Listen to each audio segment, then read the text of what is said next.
kung gusto nyo. Oo. Basta ako talaga, wala akong kasama doon. Wala akong kasama doon. Welcome back mga ka-Jomcar dyan, mga Kalingap supporters. Ayan, so meron na po tayong panibagong reaction video about po ito sa bagong issue ni Kalingap Jomar ngayon. Grabe yung mga mga taong walang magawa sa buhay, kung ano-ano na lang yung mga inimbentong kwento para lang talaga siraan si Papa Joms. Alright. So ngayon nga po ay ating pag-uusapan yung patungkol sa anino issue ni Kalingap Jomar. At yun na nga, may nagsabi na naman dito na meron daw panibagong kasama si Papa Joms, no? Meron daw panibagong babae. Grabe naman tong mga bashers na hindi talaga natitigilan si Papa Joms. Anyway, ipagpatuloy pa natin yan mamaya yung topic na yan. Pero bago ang lahat, please don't forget to subscribe sa ating channel, paki-like and share ang ating video, at hit the notification bell para laging updated every time na mag-a-upload po tayo. At atin na rin suportahan ng ating ama ng Kalingap, Kuya Bal Santos Matubang, at Edna Vlog in Kalingap Rob. Suportahan po natin ang mga keyboys, Kalingap partners, mga charity vloggers sa Pilipinas na tumutulong sa ating mga kababayang mahihirap. Huwag nating kalimutan at yung kasama nating Kalingap reactors. So yan, maraming salamat kayo sa inyong walang sawang pagsuporta, and mag-ingat kayo palagi kung saan man kayo naroroon. So ito na nga, atin naman ang panoorin itong latest issue kay Kalingap Jomar tungkol nga po dito sa anino umano na sinasabi ng mga bashers na isa daw babae, no? May isang babae daw nakasama si Papa Joms during sa kanyang live. So ito naman po ang paliwanag ni Kalingap Jomar patungkol dyan. Eh yun kasi, yung live ko na sinutukan nila is unplanned naman kasi na mag-live ako. Tapos, nakahigaan ako sa may kama. Parang gano'n lang. Parang if ever, antukin ako. Diretso tulog na. Ngayon, meron ko siya nakitang anino daw, na hindi ko alam kung alin yung pinututo nila. Sabi nila, may anino daw na kamay ng babae. Ha? Oo. Parang gusto ko yung makita. Ha? Parang gusto ko makita. Ni-replay mo ba sa video mo? Nakita mo ba? Hindi ko na-replay. Oh. Pwede kong i-replay ko pa ako. Pero i-replay niya lang guys kung gusto nyo. Oo. Basta ako talaga, wala akong kasama doon. Wala akong kasama doon. Baka inisip ko siguro. Kasi kuya, ano lang ako eh. Oo. Nakahiga ako. Tapos sa katabi ng kama ko, meron dyan yung stand. Oo. Stand din kasi yun. Oo. Eh, that time, inaayos ko lang kasi ito kasi hindi na siya masyadong, I mean, ito siya, wala na siyang, yung magnet kasi. Oo. Ito, tinanong ko lang siya, dinikit ko lang siya. So, inaayos ko siya dati kasi, yun na nga, inaayos ko siya sa standing. Oo. Hindi ko alam kung yun yung tinutukoy nila, yung anino ng stand, o yung anino ng kamay ko. Yun lang yun. Or inisip, hindi. Meron din nagsabi na sa may ano daw, sa may kurtina daw, na malaw yung kurtina. Ang ano kasi kuya, may electric fan ako doon. Oo. Kahit na may aircon ako, kasi na Mag-electric fan ka pa rin. Oo. O kasi aircon man sa labas, di ba? Nasa labas kasi, Oo. so hindi siya masyadong pasok sa loob. Oo. So nag-electric fan din ako. Yan Ay, oo nga, bro. Grabe no? Bro, natakot ako bigla ngayon. Bro, creepy, bro. Oo. Bro, tumaas si balibo ko, bro. Grabe, bro.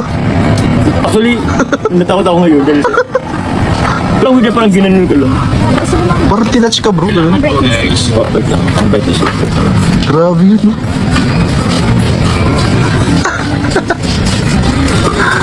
Kaya ba yun? Ito ba yun? Thank you po, Tito Lo. Salamat po. Salamat po. Ay! Ay! Uy, break ka na? Uy, ito nasa si pala yun. Kaya ka, kadis. Hindi ko sa bato. Ano to? Sa bato? Hindi ako din. Ano yung nasa harapan or nagalaw ang ilaw? Ano kasi, may electric fan kasi doon. Okay, so ano kayo? Ikot-ikot. Ayun nga, pas nag-ikot-ikot. Saka yung ano niya kasi, off kasi ang ilaw ko dyan. Ang ilaw niyan is yung nasa labas. So ang itong ilaw, electric fan ako, ikot-ikot yun. So electric fan yun. Bakit electric fan yun, bro? Yung ano lang kasi, Grabe no, walang katapos ng issue. Alam natin na hanggat merong Jomcar, meron talagang issue. So, kaakibat na po na yan ng Jomcar, yung mga issue na yan. So yun, at least malinaw po, nilinaw ni Kalingap Jomar na wala po siyang kasamang babae ng mga oras na yun nung nag-live siya. At in-explain naman po niya dito na baka raw po yung anino na sinasabi nilang babae ay reflection daw po yun sa parang dun sa camera at I mean dun sa electric fan daw. So parang ganun yung sinabi ni Kalingap Jomar doon, pero wala daw talagang babae, no? Walang babae. Yun yung pinaka point doon ni Kalingap Jomar na wala siyang ibang babae. Tanging si Carla Bells lang ang nag-iisang babae sa kanyang buhay. No, bakit niya sisirain yung magandang samahan nila ni Carla Bells niya, ni Agum niya? No, bakit siya maghahanap pa ng iba kung yung katangian na hinahanap niya is nasa kay Carla na lahat, no? Yung mabait, maganda, pang-model, pang-artistahin ang dating, mapagmahal sa pamilya. So, syempre, kung mapagmahal sa pamilya, ay aasahan talaga natin yung mapagmahal din sa kanyang sariling pamilya in the future. Diba? So, ano ba yung hahanapin ni Kalingap Jomar dyan? Kung nasa kay Carla na lahat. So, yan, alam natin na ito'y paninira lang naman. No? Noon pa man ay palagi na nilang ginagawa ito na sirain ang Jomcar. Gusto lang buwagin ang Jomcar. Kasi just imagine, ilang years na po yung Jomcar. Almost 3 years na, but nandyan pa rin, sobrang tatag pa rin. Mas lalong tumatag yung Jomcar, no? Marami ng mga love team ang nawala, no? Yung mga kasabayan nilang love team, wala na. Yung iba ay umalis na sa Kalingap, yung iba ay naninira na sa Kalingap. Pero imagine yung Jomcar nandito pa rin, patuloy pa rin nagpapakilig sa mga viewers, at patuloy pa rin pinagkakatiwalaan ng maraming viewers. So ganun kagaling, ganun kaganda ang takbo ng Jomcar serye. Kaya no wonder sisirain talaga nila ito, no? Hanggat kaya nila.